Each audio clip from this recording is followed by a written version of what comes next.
নমস্কার, আমি চন্দ্রানী। দিনযাপনের আরও একটি নতুন ভিডিওতে আপনাদের সকলকে স্বাগত জানাই। এবারে বেশ তাড়াতাড়ি একটু ঠান্ডা পড়ে গেল, আর এই শীতকাল মানেই হচ্ছে বিভিন্ন রকম খাবার দাবার খেয়ে মজা। একঘেয়ে চিকেনের ঝোল খেতে খেতে একটু বোর হয়ে গেলে এই ধরনের চিকেন একবার বানিয়ে খেয়ে দেখতে পারেন। আশা করি সবারই ভালো লাগবে। চিকেনটা বানানোর জন্য এখানে আমি কড়াইতে জিরে আর শুকনো লঙ্কা ফোড়ন দিয়ে নিয়েছি, আর এটা আমি সর্ষের তেলেই বানাবো, সেই জন্য সর্ষের তেলের মধ্যেই আমি ফোড়নগুলো দিয়ে নিলাম। একটু তেজপাতাও দিয়ে নিয়েছি, দিয়ে একটু নাড়াচাড়া করে নিচ্ছি। ফোড়নটার থেকে যখন সুন্দর গন্ধ বেরোতে আরম্ভ করবে, তখন আমি একটা পেস্ট আগে থেকে বানিয়ে রেখেছিলাম, সেটা এবার দিয়ে দেব। এর মধ্যে রয়েছে পেঁয়াজ আর কাঁচা লঙ্কা বাটা। পেঁয়াজ আর কাঁচা লঙ্কাটা ভালো করে একটু নাড়াচাড়া করে কষিয়ে নিয়ে এর মধ্যে আদা রসুন পেস্টটাও আমি এখন দিয়ে দেব। দিয়ে সব কিছু একসাথে ভালো করে মিক্স করে দেব। এবারে কিছু গুঁড়ো মশলা অ্যাড করে দেব। এখানে দিয়েছি নুন, হলুদ গুঁড়ো, জিরে গুঁড়ো আর ধনে গুঁড়ো।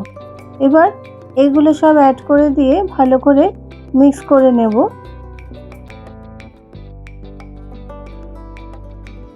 মশলাটাকে ভালোভাবে ভাজা ভাজা করে নিচ্ছি। মশলাটা ভালো করে কষানো হয়ে গেলে মিক্সির বাটিটা ধোয়া জল এর মধ্যে অ্যাড করে দিলাম।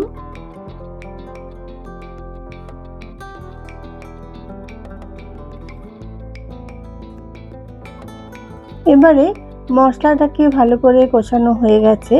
এবার চিকেনের পিসগুলো আমি এর মধ্যে অ্যাড করে দিচ্ছি। মশলাটার সাথে চিকেনটাকেও ভালো করে কষিয়ে নেব। কিছুক্ষণ আমি ঢাকনাটা চাপা দিয়ে রেখে দিয়েছিলাম, যাতে মাংসটা একটু তাড়াতাড়ি ভালোভাবে করে সেদ্ধ হয়ে যায়।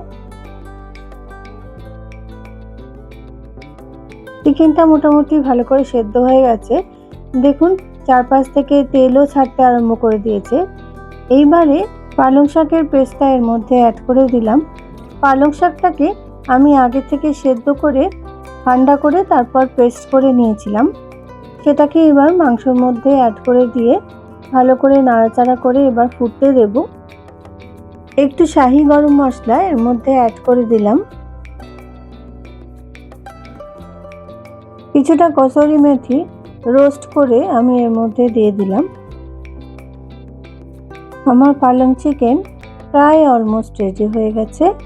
এবারে একটু ঢাকনা চাপা দিয়ে রেখে দিয়েছিলাম, আর একটুখানি সিদ্ধ হওয়া বাকি ছিল, সেটুকু হওয়ার জন্য। এবারে 1 চামচ মতন একটু সুগার ফ্রি অ্যাড করে দিচ্ছি। যেহেতু আপনারা জানেন আমি চিনি খাই না, সেই কারণে সুগার ফ্রিটা অ্যাড করে দেওয়া। আপনারা চাইলে একটু অল্প করে চিনি দিয়ে দিতে পারেন। 2 চামচ মতন ফ্রেশ ক্রিম আমি এখানে অ্যাড করে দিলাম। ফ্রেশ ক্রিমটা অ্যাড করে দিলে খাবারের টেস্টটা আর একটু বেশি ভালো হবে, সেই কারণে। পালং চিকেন একদম রেডি হয়ে গেছে। এবারে আমি প্লেটে সার্ভ করে দিচ্ছি। এই পালং চিকেনটা রুটি, পরোটা, নান কিংবা যে কোনো রাইস আইটেমের সঙ্গেও খেতে খুবই ভালো লাগবে। আজকের এই পালং চিকেনের রেসিপিটা আপনাদের কেমন লাগলো অবশ্যই আমাকে কমেন্ট করে জানাবেন, এবং ভালো লাগলে লাইক শেয়ার করতে একদমই ভুলবেন না। আর আমি যেভাবে বানালাম আপনারা অবশ্যই সেইভাবে একবার বাড়িতে ট্রাই করে দেখবেন, এবং ভালো লাগলে আমাকে কমেন্টের মাধ্যমে জানাতে একদমই ভুলবেন না। তাহলে আজকে এই পর্যন্তই। ভিডিওটা আজকে এখানেই শেষ করছি। ভিডিওটা কেমন লাগলো অবশ্যই আমাকে কমেন্ট করে জানাবেন, এবং ভালো লাগলে অবশ্যই লাইক করে আমার পাশে থাকার চেষ্টা করবেন। সবাই ভালো থাকবেন, সুস্থ থাকবেন। দেখা হবে নেক্সট কোনো ভিডিওতে।